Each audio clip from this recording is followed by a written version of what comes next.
Halo teman-teman, selamat datang di channel Next Project. Perkenalkan, saya Hari Santoso, saya adalah seorang engineer di bidang IT. Video ini adalah video perdana saya di channel ini. Channel yang akan membahas tentang beberapa project yang biasa saya kerjakan. Project-project yang akan dikerjakan itu terkait entah itu coding, ya, entah itu membuat alat atau semacamnya. Nah, karena saya seorang engineer di bidang IT, entah itu di sisi hardware atau software, maka kemungkinan yang akan kita bahas di channel ini yaitu adalah tentang sensor, ya, tentang IoT, tentang website, cara membuat website, entah itu dari sisi front end atau back end, atau cara membuat software tertentu untuk utilitas pada server misalkan, untuk mengolah gambar, mengolah data, mengolah teks atau semacamnya. Kemudian bisa jadi juga untuk program-program yang berbau kecerdasan buatan, ya, integrasi dengan beberapa algoritma misalkan, pengolahan citra dan semacamnya.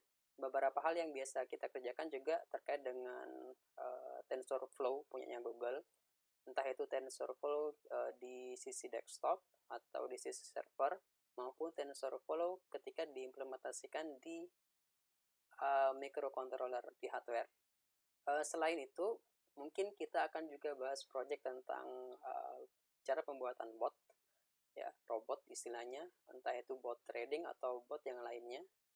Yang pasti, di channel ini kita akan membahas hal-hal yang terkait dengan coding, entah itu hardware, software, dan sejenisnya, dan integrasinya. Intinya adalah channel ini akan membahas sesuatu berdasarkan project. Kita akan memulai suatu project, akan kita bahas dari awal hingga project tersebut selesai, dites, dan seterusnya. Nah, pada video perdana ini saya hanya akan membahas beberapa tools, entah itu software atau hardware, yang akan saya pakai untuk membuat atau mengelola channel ini. Entah itu dari proses pembuatan video hingga proses pembuatan alat dan seterusnya.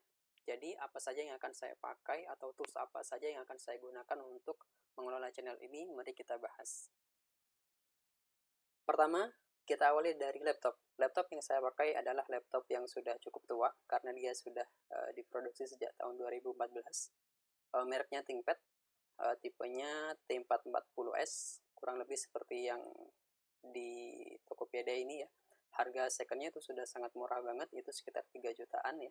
Kemudian untuk spesifikasi harddisk masih harddisk biasa, bukan SSD yang saya gunakan.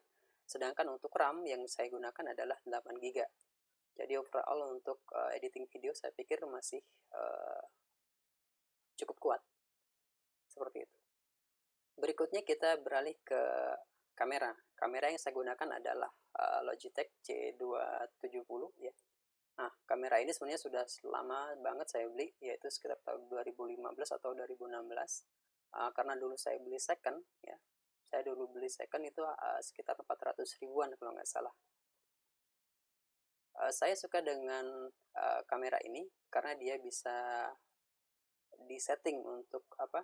Untuk fokusnya bisa dijauhkan, bisa didekatkan meskipun dia masih disetting secara manual.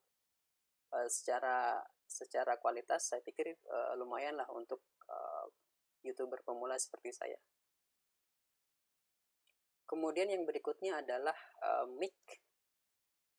Mic yang saya gunakan ya merek ini, Arimic, ya, harganya sekitar 100-an ribu. Saya pikir untuk noise cancellation-nya lumayan, nggak terlalu bagus juga, tapi saya pikir cukup. Jadi di suara masih lumayan, saya pikir, ya. Tapi mungkin nanti berjalan dengan waktu bisa jadi akan berubah. Berikutnya adalah lighting, ya. Untuk lighting saya nggak beli lampu yang aneh-aneh, ya. Saya hanya beli LED strip aja. Saya beli dua jenis. Yang pertama yang warna putih, ya. Kemudian yang kedua yang warna warm, ya, putih warm. Jadi keduanya saya kombinasikan. Kemudian karena saya seorang engineer khususnya di hardware, jadi saya bikin pengaturan agar warna putih dan warna kremnya itu bisa diatur menggunakan pengatur, ya. Jadi ada volume di situ istilahnya, ya. saya atur agar bisa tingkat kecerahannya itu bisa disesuaikan dengan kondisi lingkungan.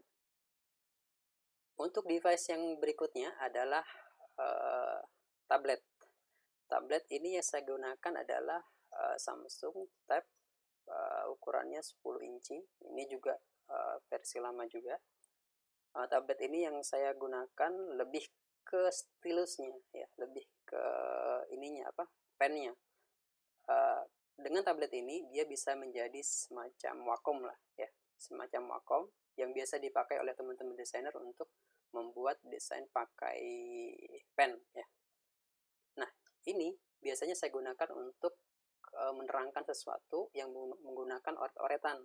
Nanti biasanya kita menggunakan mungkin MS Paint atau PowerPoint atau board, ya, whiteboard misalkan, untuk menjelaskan secara visual dan bisa menggunakan tangan secara langsung. Jadi untuk oret-oretan di layar ini biasanya saya gunakan. Itu untuk device utama. Kemudian untuk device tambahan kayak tripod untuk kamera dan semacamnya saya nggak pakai. Jadi saat ini untuk kamera saya letakkan aja di atas tempat di meja atau semacamnya, ya. Kemudian selain itu nggak ada. Lalu untuk alat-alat pendukung pasti akan banyak banget nanti karena kita akan berkaitan dengan hardware juga di beberapa proyek ke depan. Ya mungkin juga ada hardware berupa Arduino, kemudian Raspberry Pi, kemudian ESP32, ESP8266. Bisa juga akan ada oscilloscope juga kemungkinan nanti, dan avometer dan lain-lainnya. Yang pasti untuk hardware itu akan berbeda. Nah, untuk yang saat ini adalah hardware yang kita gunakan untuk recording dan sejenisnya. Lalu untuk tools yang berikutnya adalah terkait software, ya. Software yang akan digunakan yaitu yang pertama adalah OBS Studio. Jadi software ini berfungsi untuk merekam layar, ya, termasuk rekaman yang saya gunakan saat ini menggunakan OBS. Jadi ini bisa dipakai untuk Windows, Mac, dan Linux. Saya senang dengan software ini karena dia open source. Jadi saya nggak harus membelinya, nggak harus mencuri dari developer seperti itu, karena dia bebas digunakan. Itu yang pertama. Jadi untuk record video di screen saya menggunakan OBS, termasuk record di kamera juga menggunakan ini. Terus yang kedua, untuk editing video saya menggunakan Shortcut, ya. Shortcut juga open source. Jadi saya pencinta open source, jadi beberapa software yang software yang akan saya gunakan itu lebih ke open source daripada harus mengcrack. Kalau misalkan butuh yang berbayar, ya saya beli. Tapi kalau untuk hal-hal yang belum menjadi prioritas seperti editing video, kemudian recording, ini kan belum jadi prioritas. Jadi saya lebih cenderung cari open source saja daripada mengcrack software-software yang berbayar. Software yang berikutnya yang akan digunakan akan banyak di ini, Microsoft Whiteboard. Nah, ini yang biasa saya gunakan untuk menjelaskan ketika membutuhkan oret-oret di layar monitor. Whiteboard yang ini bawaan Microsoft, meskipun di beberapa vendor atau developer itu ada software semacam ini. Cuman ini kita menggunakan Microsoft sekarang, jadi ya kita pakai ini. Kemudian untuk komunikasi dari tablet ke layar, jadi seakan-akan tablet itu nanti berfungsi sebagai Wacom. Jadi saya menggunakan software ini, virtual tablet, ya. Jadi ini tablet saya kemudian terhubung ke komputer, jadi tablet ini nanti akan berfungsi layaknya Wacom seperti itu. Jadi untuk ini ya berbayar.